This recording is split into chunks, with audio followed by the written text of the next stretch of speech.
Son ndodhemi tek Muzeu Historik dhe Etnografik në qytetin e Ersekës në Bashkinë e Kolonjës.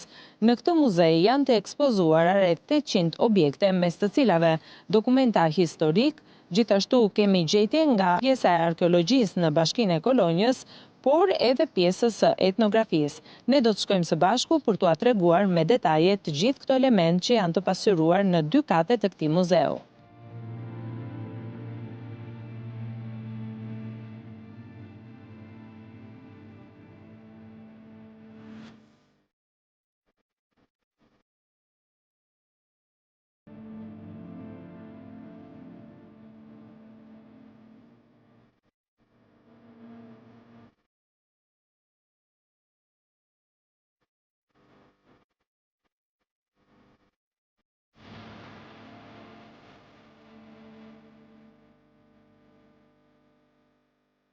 Ne tashmë jemi në ambientet e brendshme të këtij muzeu ku kemi takuar Adriana Kominin, restauratore dhe gjithashtu është zonja e cila pret të gjithë vizitorët për t'i njohur me pasurinë që mbart ky muze. Adriana, përshëndetje. Përshëndetje dhe mirë se erdhët në muzeun ton, kaq të pasur dhe kaq i vjetër. Jam shumë e privilegjuar për këtë pozicion pune që kam këtu dhe këtë punë e bëj me një kënaqësi shumë të madhe. Po vlas për muzeun e Ersekës që është hapur që në vitin 1962, jo në këtë godinë, në një godinë tjetër, dhe në këtë godinë që jemi këtu që po flasim tani, është hapur në vitin 1978, me një restaurim të vogël. Dhe në katin e parë kemi një ekspozitor të etnografisë në korridorin e parë, ndërsa në korridorin e dytë kemi objektet arkeologjike që janë gjetur në rrethin e Kolonjës, origjinale dhe disa kopje. Shumicat e objekteve ndodhen në Muzeun Arkeologjik të Korçës, por dhe shumë të tjera ndodhen në Muzeu Historik Kombëtar në Tiranë. Kërmimet arkeologjike kanë filluar që në vitin 1968 deri në vitet 1990.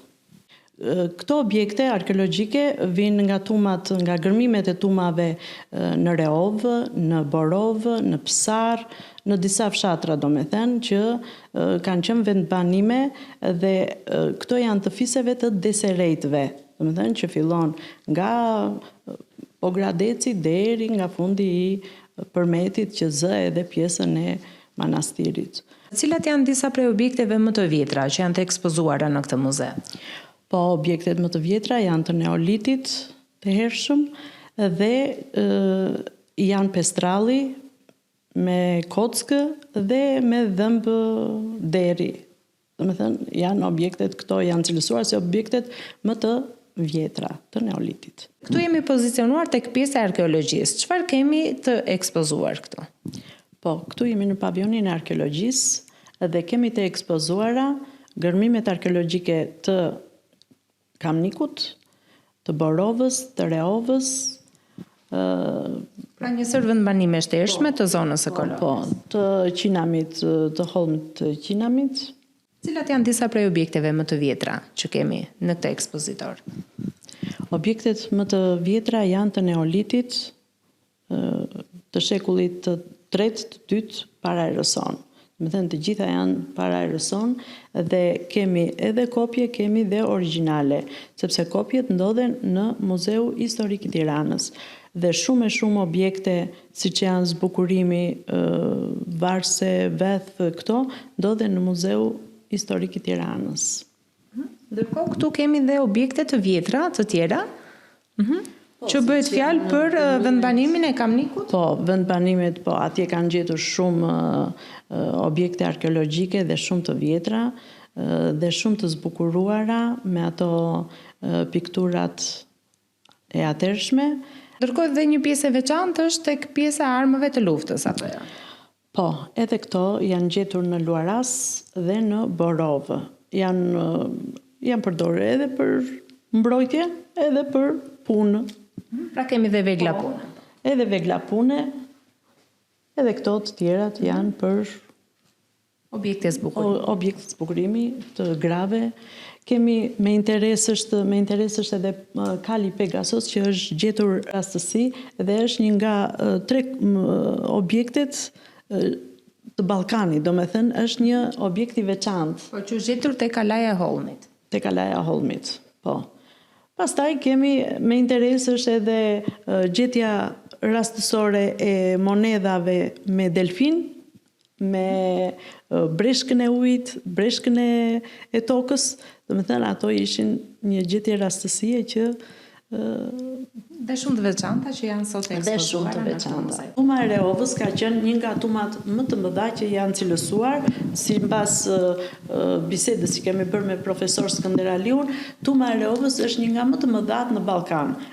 Ishte 50 metro e gjerë dhe 5 metro e lartë. Gërmimet janë bërë në 78-ën dhe ishte, domethënë, me 80 e ca vare që u gjetën gërmime arkeologjike, domethënë gjetën objekte shumë me vlerë. Dokumentaci më të vjetra kemi evetarin e parë, domethënë alfabetin e parë të Naunve Qilaxhit të vitit 1844.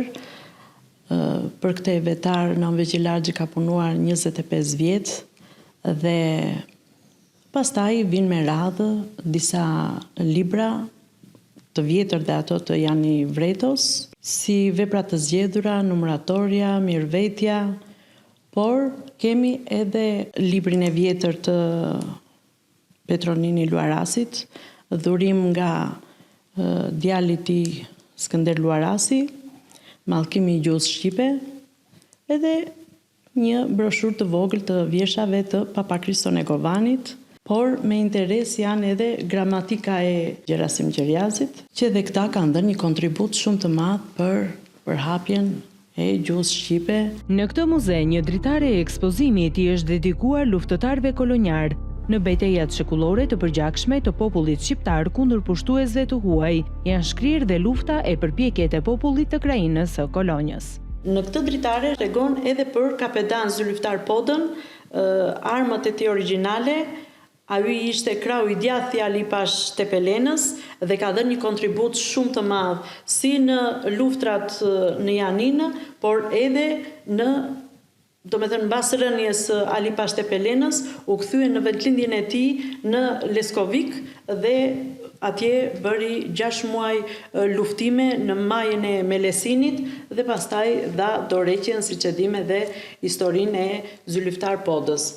Këtu na jepet 2 gravura të zyliftar Podës me ato ngritjet e kryengritjeve që krijovi zyliftar Poda dhe kemi edhe figurën e Hasan Zyko Kamberit, që ishte një bekteshi dhe Naim Frashëri, domethënë, e ka vlerësuar shumë për figurën e tij dhe për penën dhe përmendjen që shkruante. Një tjetër hapësirë në katin e parë të këtij muzeu i është dedikuar periudhës së viteve 1913-1914, Kolonjës gjatë luftës së parë botërore për gjatë viteve 1914-1919, periudhës së viteve 1920-1924, patriotëve e të tjerë. Këtu ka shumë dritare, por ma ato kryesoret janë na flet për mallkimin e Petronini Luarasit, vrasjen e Papa Kriston e Govanit, për Kurbetin, për 2 kongreset e manastirit, 1908-1909, edhe ajo i Elbasanit. Na flet për shpalljen e pavarësisë, na jep obeliskun e qendrës të Ersekës, që është inauguruar në vitin 1938, dhe u kushtohet gjithë rilindasve kolonjar, përshkruan shumë bukur ai mozaiku atje, domethënë Petronini Luarasi, figura e Petronini Luarasit, dhe me luftëtarët që edhe luftonin, por edhe mësonin. Njëkohësisht kemi luftën e 13-14 me andartët grek, na jepet një hartë aty me 57 fshatra që ka patur Kolonja. Na jepet figura e Fanolit, figura e Gjerasim Qeriazit, na jepet figura e Themistokli Gërmenjit, që kanë dhënë kontribute shumë të mëdha për atë dheun për popullin shqiptar. Këtu kemi dhe një dritare tjetër ekspozimi, mbas 2 kongreseve të manastirit, u bën edhe çetat, grumbullimi i çetave dhe u krijuan disa qetat e Jugut, qeta e Kolonjës, qetat e Themistokli Kërmenjit, që pa organizimin e këtyre qetave nuk to ishte bërë edhe shpallja e pavarësisë dhe domethënë antarët grekë edhe mund ta kishin marrë tër jugun e Shqipërisë. Domethënë ishin disa qeta që bën një organizim dhe ai organizim ishte fitimtar, domethënë ishte i rëndësishëm për atë kohë. Një vend të veçantë në këtë muze është oda kolonjare, ku tregojnë disa elementë të banesave të vjetra dhe urendive që mbanin në dhoma. Këtë e kemi quajtur hoda kolonjare. Në plan të parë është ajo xhaku, që e ka bërë gurgdhënësi Petro Dedja, është i vitit 1927. Kemi shiltenë, krevatin, domethënë e kemi të përberë me sofrën, kemi djepin, kemi sëndyqin, sëndyqi përdoreshe për pajën e vajzave. Kemi anterin, është një veshje e shtresës më të lartë, domethënë është e qëndisur me gajtan ose me fjari, siç e quajnë, dhe një veshje tjetër, një lek i përditshëm ose e vishin edhe në rast fesash, por burrat e kishin më me pak lule, ndërsa gratë e kishin më me shumë lule. Dhe ishte me shajak, me sfon të zi, edhe veshje tjetër që e mbanin të përditshme burrat ose gratë. Në katin e dytë të këtij muzeu, mes busteve të patriotëve të zonës, një pjesë i dedikohet një prej ngjarjeve më të dhimbshme të luftës në këtë zonë. Bëhet fjalë për historinë e Borovës, fshati ku ndodhi një nga masakrat më të rënda të kryera nga nazistët gjerman ndaj popullsisë civile në Shqipëri në vitet e luftës së dytë botërore. Mesditën e gjashkorikut të vitit 1943, forcat gjermane të divizionit të parë alpin, të urdhëruara të marshonin nga Mali i Zi në drejtim të Greqisë, hyrën në fshat dhe i vunë zjarrin shtëpive, ndërsa vranë 107 persona civil, ndër të cilët burra, gra, pleq, pakurthyer dhe fëmijët. Një tjetër ambient i veçantë në katin e dytë të këtij muzeu është pikërisht ky ambient ku ne jemi pozicionuar, që quhet Oda e Miqve. Dikur në shtëpitë kolonjare priteshin miq në këtë ambient, në mes vendosej një mangall për ngrohje dhe gjithashtu të ekspozuara në këtë dhomë janë edhe kostumet popullore të zonës, pra dhe të gjithë krahinës së Kolonjës. Në pavionin e etnografisë, këtu në sy të parë bien në pak qilimi, velencat, por edhe kostume tradicionale të burrit edhe të gruas. Kostumi që kemi pranë, cilës krajine është?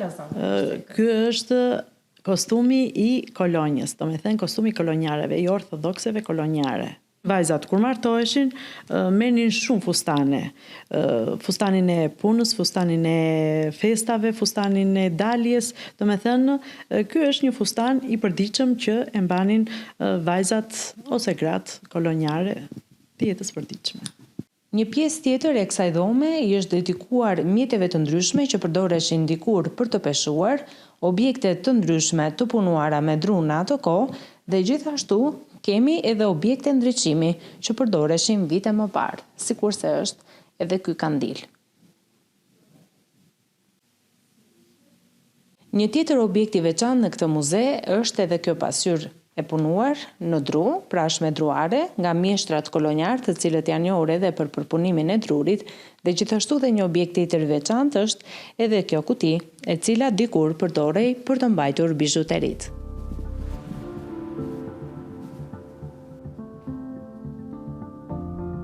Adriana Komini thos se një ndihmës e madhe për të rritur vizitueshmëri në këtë muze do t'i ishte përfshirja e një informacioni për të në guidat turistike.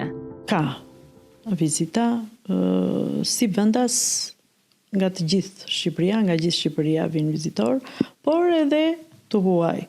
Nga Franca, nga Anglia, nga Gjermania, siç e kishim dhe atë më përpara. Nga Shqipëria janë më shumë nga Tirana, nga Bureli, nga Kuksi, nga Dibra, nga Kosova kemi patur, po, nga Prishtina, por edhe nga jugu ka patur vizitor, edhe nga Korça kemi. Sa i takon vizitorëve të huaj, ka një informacion paraprak që këtu ka një muze, qoftë edhe vizitorëve vendas, pse jo? Sa për numrin e vizitorëve, këtë vit që iku, ishte 750 vizitor, jo numër i kënaqshëm si për muzeun që kemi, por me ardhjen e shumë turistave, jo se nuk vinë turista, vinë shumë, por është një ashtu që nuk e dinë se ky qytet i vogël do ketë edhe një muze kaq të pasur si nga ana arkeologjike, etnografike, historike e me këtë traditë. Mirpo duhet nga anë e guidave, duhet që të marrin një informacion dhe të shkruhet një orar kur bëhen guidat, kalimthi nga Korça për në Përmet.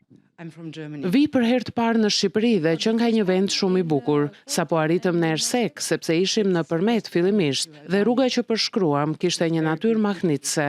Në Gjermani gjatë rrugës ti shkëmbehesh me shumë njerëz, gjë e cila nuk ndodh këtu. Ka pak njerëz dhe është shumë qetësi, dhe mua kjo më pëlqen. Njerëzit kanë qenë të dashur e na kanë mirëpritur. Dje ishim në kamp dhe na ftuan për një gotë verë. Ishte fantastike. Sa i takon këtij muzeu, doja ta shihja patjetër, sepse jam në dieni të masakrës së Borovës që është bërë dhe doja të dija më tepër rreth kësaj historie.